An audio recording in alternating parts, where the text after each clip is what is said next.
শবে বরাতের রাত্রিও হতে পারে। তো যাই হোক, আসলে শবে বরাত এটা হলো রমজানের এক প্রস্তুতিমূলক ইবাদতের জন্য, এবং এই রাত্রি হইচই এগুলো এই রাত্রি একমাত্র শুধুমাত্র কেবলমাত্র ইবাদতের জন্যই আল্লাহ পাক আমাদেরকে দান করেছেন।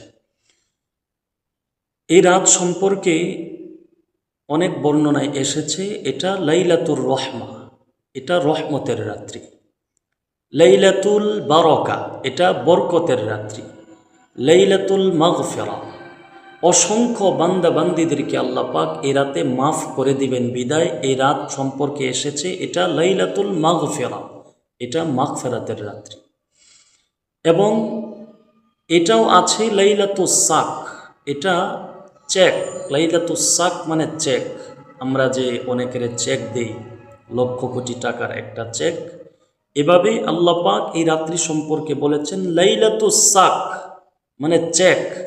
আল্লাহ পাক এই রাতে বান্দা বান্দিদেরকে একটা চেক দিবেন, এক সইতে এক সাইনে আল্লাহ পাক বান্দা বান্দিদের গুনাহগুলো এক সাইনে মাফ করে দেবেন। সুবহানাল্লাহ।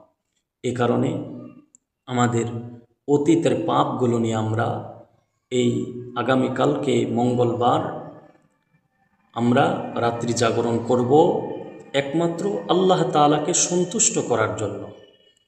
লোক দেখানোর ইবাদত আল্লাহ তাআলার কাছে পছন্দনীয় নয়।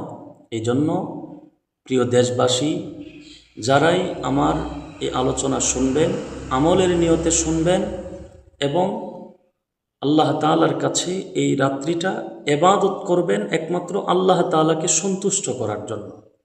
তাহলে আমরা এখন জানব হাদিস শরীফে আসলে এই লাইলাতুল বারাআত এর কোনো বিষয় আছে কিনা। আল্লাহর রসুল সাল্লাল্লাহু আলাইহি সাল্লাম এই শাবান মাসে বেশি বেশি রোজা রাখতেন, ২৭ তারিখ পর্যন্ত বেশি বেশি রোজা রাখতেন, এবং পূর্ণ প্রস্তুতি মানসিকভাবে শারীরিকভাবে এই রমজানকে সামনে উদ্দেশ্য করে এই শাবান মাসকে ইবাদতের জন্য উনি নির্দিষ্ট করেছেন।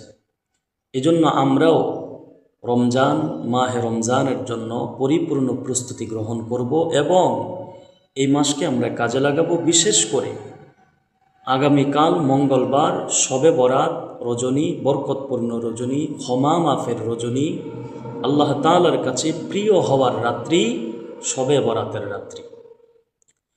হাদিস শরীফে আল্লাহর রসুল সাল্লাল্লাহু আলাইহি সাল্লাম বলেছেন, ইদা কানাত লাইলাতুন নিসফি মিন শাবান ফাকুমু লাইলাহা ওয়াসুমু নাহারহা। আল্লাহর রসুল বলেন, যখন তোমাদের মধ্যে শাবান মাসের 15তম রজনী আসে তখন তোমরা সেই রাত্রি জাগরণ করবে। রাত্রি জাগরণ করার উদ্দেশ্য হলো সারা রাত্রি জেগে জেগে ইবাদত বন্দেগী করবে। যারা কোরআন পড়তে পারি কোরআন পড়ব, ইস্তেগফার পাঠ করব, আল্লাহ তাআলার কাছে দোয়া করব, দান সাদকা করব, কবর জিয়ারত করব। এভাবে আমাদের পুরা রাত্রিটা যেন ইবাদতের মধ্যেই কেটে যায়, আমরা এই বিষয়টা খেয়াল রাখব। মুসলমান শুধু আল্লাহ তাআলাকে ভয় করবে, এবং এই শবে বরাত এটা উৎসব না, এটা আনন্দ না, এটা হই হুল্লার কোনো কিছু না, হালুয়া রুটি এটাও কিছু না। এটা একমাত্র বান্দা বান্দিদেরকে আল্লাহ পাক উপহার দিয়েছেন, বোনাস দিয়েছেন ইবাদতের জন্য। আল্লাহর রসুল সাল্লাল্লাহু আলাইহি সাল্লাম বলেন, যখন শাবান মাসের 15তম রজনী আসে, 14 তারিখ দিবাগত রাত্রি, 15ই শাবান, আমরা ইবাদত করব।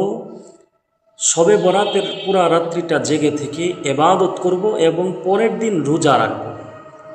শবে বরাতের 3টি আমল আমরা করার চেষ্টা করব। 1 নম্বর হলো শবে বরাতের রাত্রি মাগরিব থেকে নিয়ে সুবে সাদিক পর্যন্ত, ফজর পর্যন্ত আমরা পুরা এই রাত্রিটা ইবাদত দিয়ে কাটিয়ে দিই এবং পরের দিন রোজা রাখব, নফল রোজা রাখব। এবং 3য় নম্বর যে আমলটা আমরা করব সেটা হলো আমরা আল্লাহ তাআলার কাছে দোয়া করব। দোয়ার মধ্যে আমাদের যা কিছু বলা দরকার আল্লাহ তাআলার কাছে আমরা বলবো। আল্লাহ তাআলা বলেন, ও আমার বান্দা, আমি তো এমন রহমান, আমার মতো রহমান তোমরা খুঁজে তালাশ করে পাবে না। আমি তো এমন রহমান।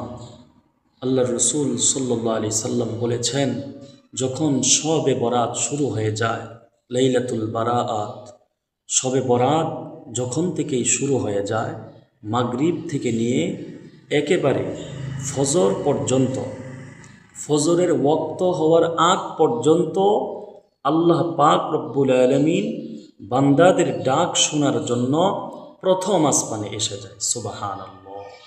ও মুসলমান, আমার আল্লাহ, আপনার আল্লাহ কত মহিয়ান, কত দয়াময়। তার দয়ার পরশে আমাদের ডাক, আমাদের কাকুতি মিনতি শুনবার জন্য প্রথম আসমানে চলে আসে, প্রথম আসমানে চলে আসে। এসে কি বলেন? ও আমার বান্দা, ও আমার বান্দা, তোমরা কি আমাকে ভুলে গিয়েছ? তোমরা কি পেরেশানিতে আছো? তোমরা কি ঋণগ্রস্ত আছো? তোমরা কেউ কি অসুস্থ আছো? তোমরা কারো সন্তান হয় না? কে কত বিপদে আছো? ও আমার বান্দা, আজকে এই রাত্রিতে তোমরা আমি আল্লাহকে ডাকো, আমি তোমাদের প্রত্যেকটা ডাকের সাড়া দেব। সুবহানাল্লাহ।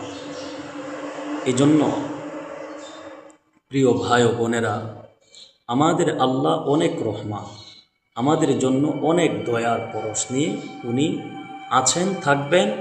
এবং বিশেষ করে এই শবে বরাতের রাত্রিটা, পুরা রাত্রিটাই আল্লাহ পাক বান্দাদেরকে ডাকতে থাকে আর বলে, আলা আলা মিন মুস্তাগফিরিন ফাগফির লাহু। কে এমন আছো ক্ষমা প্রার্থী, যে আমি আল্লাহ তাআলার কাছে আজকে শবে বরাতের রাত্রিতে ক্ষমা প্রার্থনা করবে? ও আমার বান্দা, তুমি যদি ক্ষমা চাও আমি তোমাকে ক্ষমা করে দেব। সুবহানাল্লাহ।